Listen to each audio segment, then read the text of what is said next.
नमस्कार दोस्तों, स्वागत है आप सभी का आज के मुख्य समाचार के इस वीडियो में, जहां हम आपके लिए लेकर हर दिन आते हैं देश और दुनिया की तमाम बड़ी खबरें। एक एक करके सभी बड़ी खबरों के बारे में आपको सटीक जानकारी देंगे। बस आप इस वीडियो के साथ अंत तक बने रहें।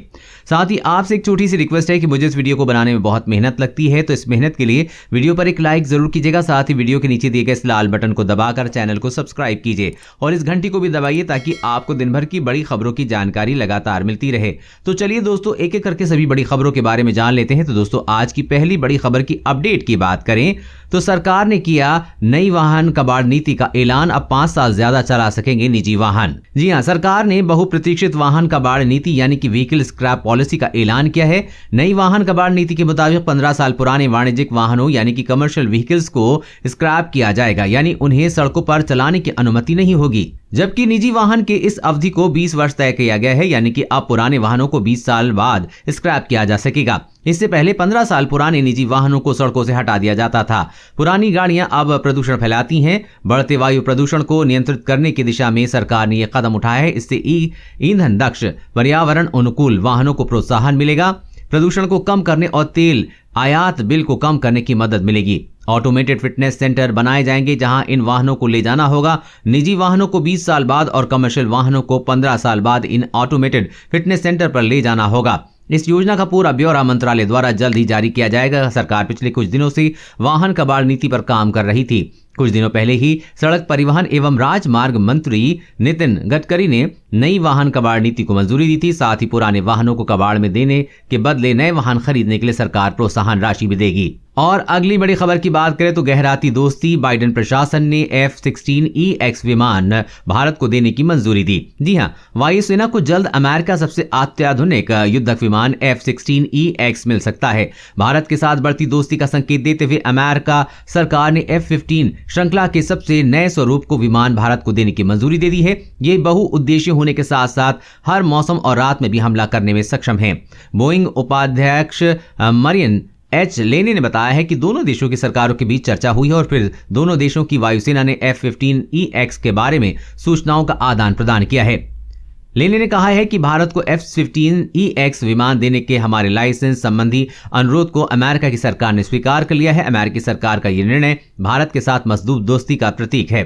बेहतरीन डिजिटल इंजीनियरिंग और सॉफ्टवेयर से लैस ये विमान दशकों तक आसानी से अपग्रेड किए जा सकेंगे। कांग्रेशनल रिसर्च सर्विसेज के अनुसार तकनीक की वजह से यह दुश्मन की नजर में आए बिना उसकी सीमा में घुसकर निशाने को तबाह कर सकता है। इससे चीन और पाकिस्तान की टेंशन बढ़ गई है। और अगली बड़ी खबर की बात करें तो बजट में बड़ा ऐलान, अब ग्राहकों को तगड़ा झटका, मोबाइल फोन होंगे महंगे। जी हां, लोकसभा में केंद्रीय वित्त मंत्री निर्मला सीतारमण ने आम बजट पेश किया है। इस साल के बजट में तमाम सेक्टर्स को कई राहत दी गई है और उनके लिए कई बड़े ऐलान भी किए गए हैं। इस बार स्वास्थ्य सेक्टर पर सरकार ने खास ध्यान दिया है। वहीं रेलवे सेक्टर को भी बड़ा बजट मिला है और कृषि सेक्टर के लिए भी खास ऐलान किया गया है। हालांकि ग्राहकों के लिए एक बुरी खबर है, इस बजट के सामने आई है। अगर आप मोबाइल फोन लेने पर विचार कर रहे हैं तो आपके लिए तगड़ा झटका साबित हो सकता है, क्योंकि अब मोबाइल फोन महंगे होने जा रहे हैं। दरअसल सरकार ने मोबाइल फोन के पार्ट्स तथा चार्जर्स पर आयात शुल्क बढ़ाने का फैसला किया है। सरकार ने नए मूल्यवर्धन को बढ़ाने के लिए यह फैसला किया है। इससे मोबाइल फोन महंगे हो जाएंगे। और अगली बड़ी खबर की बात करें तो चीन में अब कोरोना का टीका भी नकली, 80 गिरफ्तार। जी हां, चीन में कोरोना का नकली टीका बनाने के आरोप में 3 शहरों में 80 लोगों को गिरफ्तार किया गया है। पुलिस ने 3000 नकली खुराक की जब्त की है। न्यूज एजेंसी के अनुसार पुलिस को पानी का टीका बताकर अधिक दाम में बेच रहे गिरोह के बारे में पता चला है कि इसके साथ ही इस गिरोह ने केमिकल से भी कोरोना टीका बनाने का खुलासा किया है। चीन में सिनोवॉक और सिनोफार्म कंपनी के टीके लगाए जा रहे हैं। दोनों कंपनियां तुर्की के अलावा कई अन्य देशों को टीके भेज रही हैं। इसी बीच नकली कोरोना टीके से दुनिया में दहशत फैल गई है और चीनी कंपनियों से जिन जिन देशों से ने करार किया था, अब वो इस करार को कैंसिल करना चाहते हैं, क्योंकि चीन में कोरोना की नकली वैक्सीन के आरोप में एक साथ 3 लोगों को अलग अलग तरह से गिरफ्तार किया गया है। साथ ही इस गिरोह के तार और भी काफी गहरे हो सकते हैं, जिसकी पुलिस लगातार जांच कर रही है और ये नकली टीके अभी तक कहां पर उपलब्ध कराए गए हैं इसकी भी जांच की जा रही है। वैसे दोस्तों, दोस्तों आपका चीन में बनी इस नकली कोरोना वैक्सीन के बारे में क्या कहना है, नीचे कमेंट करके जरूर बताइएगा। और अगली बड़ी खबर की बात करें तो शराब की शौकीनों को सरकार का बड़ा झटका, लगेगा 100% सेस। जी हां, शराब के शौकीनों को बड़ा झटका लगा है। शराब पर सरकार ने 100% सेस लगा दिया है। ये लगने के बाद शराब की कीमतों में भारी बढ़ोतरी होगी। इसके साथ ही सरकार ने पेट्रोल, डीजल आदि पर भी सेस बढ़ा दिया है। पेट्रोल पर 2.5 रुपए और डीजल पर 4 रुपए एग्रो इंफ्रा सेस लगाया गया है। इससे कई वस्तुओं के दाम बढ़ सकते हैं। शराब पर 100% सेस बढ़ने के बाद शराब की कीमतों में इजाफा होना तय है। अलग अलग राज्यों में शराब की कीमतें अलग हैं। शराब को जीएसटी के दायरे से बाहर रखा गया है। ऐसे में विभिन्न राज्यों में शराब की कीमतों में लगने वाले टैक्स की दर से हिसाब से कीमतों में इजाफा होगा। शराब की बढ़ी हुई दरें अगले वित्त वर्ष से लागू होंगी। अब शराब की शौकीनों को जल्दी अपनी जेब ज्यादा ढीली करनी होगी। और अगली बड़ी खबर की बात करें तो बदलेगी गांव की तस्वीर। स्वामित्व योजना अब पूरे देश में होगी लागू, सबको मिलेगा मालिकाना हक। जी हां, सरकार की प्राथमिकताओं में गांव के शुमार होने की वजह से आगामी वित्त वर्ष 2021-22 के आम बजट में ग्रामीण विकास की योजनाओं को पूरा महत्व मिला है। प्रधानमंत्री स्वामित्व योजना के तहत 6 राज्यों के 1241 गाँव के लगभग 2.25 लाख ग्रामीणों को उनके मकानों का मालिकाना हक प्रदान कर दिया गया है। योजना की सफलता के बाद अब इस योजना को पूरे देश में लागू किया जाएगा। अब सभी लोगों को अपने घर का मालिकाना हक मिलेगा। वित्त मंत्री निर्मला सीतारमण ने सोमवार को अपने बजट भाषण में इसका ऐलान किया।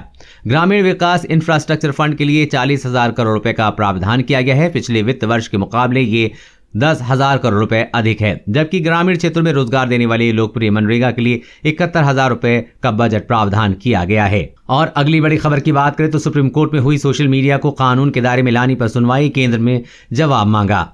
जी हां, सर्वोच्च न्यायालय में सोमवार को फेक न्यूज पर अंकुश लगाने के लिए सोशल मीडिया को नियंत्रित कर कानून के दायरे में लाने के लिए दायर जनहित याचिका पर सुनवाई हुई। सुप्रीम कोर्ट ने ट्विटर और फेसबुक जैसे सोशल मीडिया मंचों को विनियमित करने का कानून बनाने की मांग करने वाली याचिका पर सुनवाई करते हुए केंद्र सरकार से जवाब मांगा है। न्यायालय ने वकील विनीत जिंदल की याचिका पर सुनवाई के दौरान ये नोटिस जारी किया है। इस याचिका में केंद्र को यह निर्देश दिए जाने का अनुरोध किया गया है कि वो सोशल मीडिया मंचों के लिए नफरत फैलाने वाली सामग्रियां एवं फर्जी समाचारों का प्रसार करने से संलिप्त लोगों के खिलाफ अभियोजन चलाने के लिए कानून बनाए। याचिका में प्राधिकारियों को एक ऐसा तंत्र स्थापित करने का निर्देश दिए जाने की मांग की गई है जिसमें कम से कम सीमा के भीतर फर्जी समाचार और नफरत फैलाने वाली सामग्री स्वतः हट जाए। याचिका में कहा गया है कि सोशल मीडिया का लगातार दुरुपयोग किया जा रहा है, जिस पर जल्द से जल्द कानून बनना चाहिए। और अगली बड़ी खबर की बात करें तो भारत चीन सीमा विवाद पर भारत के साथ राष्ट्रपति बाइडेन पहली प्रक्रिया में चीन के मंसूबों को बताया खतरनाक। जी हां, भारत चीन सीमा विवाद पर अमेरिका के नए राष्ट्रपति जो बाइडेन प्रशासन की पहली प्रतिक्रिया आ गई है। जो बाइडेन प्रशासन ने भारत को अपना दोस्त बताते हुए चीन की विस्तारवादी नीति को लेकर चिंता जाहिर की है। अमेरिका ने कहा कि चीन अपने पड़ोसी देशों को जिस तरह से धमकाकर डराने की कोशिश कर रहा है वो बेहद खतरनाक है। भारत चीन सीमा पर विवाद को अमेरिका बेहद करीब से मॉनिटर कर रहा है और अमेरिका मानता है कि सीमा विवाद के पीछे चीन जिम्मेदार है। अमेरिका के नेशनल सिक्योरिटी काउंसिल की प्रवक्ता ने व्हाइट हाउस में बयान देते हुए कहा कि पड़ोसी देशों के साथ चीन का रवैया बेहद खराब रहता है। चीन अपने पड़ोसी देशों को डरा कर रखना चाहते हैं। खासकर भारत के साथ सीमा विवाद को लेकर अमेरिका बेहद चिंतित है। अमेरिका मानता है कि सीमा विवाद को भड़काने के लिए बीजिंग जिम्मेदार है। एनएससी की प्रवक्ता ने व्हाइट हाउस में बयान देते हुए ये भी कहा कि भारत की जमीन पर अवैध तरह से कब्जा करने की कोशिश पूरी तरह से गलत और अमेरिका भारत का हर स्थिति में। और अगली बड़ी खबर की बात करें तो महाराष्ट्र के यवतमाल में 12 बच्चों को पोलियो ड्रॉप्स की जगह पिला दिया गया सैनिटाइजर, 3 अधिकारी निलंबित। जी हां, महाराष्ट्र के यवतमाल में 5 साल से कम उम्र के 12 बच्चों को पोलियो की दवा के बजाय सैनिटाइजर पिलाने के बाद अस्पताल में भर्ती कराया गया है। अधिकारी ने बताया है कि ये सभी बच्चे अब ठीक हैं। उन्होंने बताया कि एक स्वास्थ्य कर्मी, एक डॉक्टर और एक आशा वर्कर को इस मामले में निलंबित किया जा चुका है।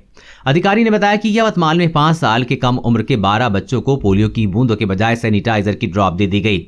उन्हें अस्पताल में भर्ती कराया गया और फिलहाल वो ठीक हैं। स्वास्थ्य मंत्रालय के मुताबिक भारत में बीते 1 दशक से पोलियो का कोई भी मामला नहीं आया है। भारत में पोलियो का आखिरी मामला 13 जनवरी 2011 को आया था। हालांकि देश में पोलियो को दोबारा पैर पसारने से रोकने के लिए सरकार सतर्क है, क्योंकि भारत के पड़ोसी देश अफगानिस्तान और पाकिस्तान में ये बीमारी अभी भी मौजूद है। इसलिए पोलियो को हराने के लिए साल में 2 बार वैक्सीन प्रोग्राम आयोजित होता है। और अगली बड़ी खबर की बात करें तो एलपीजी सिलेंडर बुक करने के लिए बस कीजिए 1 मिस्ड कॉल। अब सभी सेव कर लें ये नंबर। जी हां, अब गैस सिलेंडर खत्म होने के बाद परेशान होने की जरूरत नहीं है। अब बस 1 मिस्ड कॉल से आप गैस सिलेंडर की बुकिंग कर सकते हैं। इंडियन गैस ने अपने ग्राहकों के लिए ये सुविधा शुरू कर दी है। इंडियन गैस के अधिकारियों ने कहा है कि वो सेवा आज से शुरू कर दी गई है। अब इंडियन गैस को आप सिर्फ 1 मिस्ड कॉल करके बुक करवा सकते हैं। इसी के साथ आपको मिस्ड कॉल करने पर ही नया कनेक्शन भी मिल जाएगा। इंडियन गैस की इस सुविधा का फायदा उठाने के लिए आपको सिर्फ अपने रजिस्टर्ड मोबाइल नंबर का इस्तेमाल करना होगा। इंडियन गैस ने इस सुविधा के लिए एक नया नंबर जारी किया है। कंपनी के जारी किए गए इस मोबाइल नंबर पर मिस्ड कॉल करेंगे तो आपका गैस सिलेंडर बुक हो जाएगा।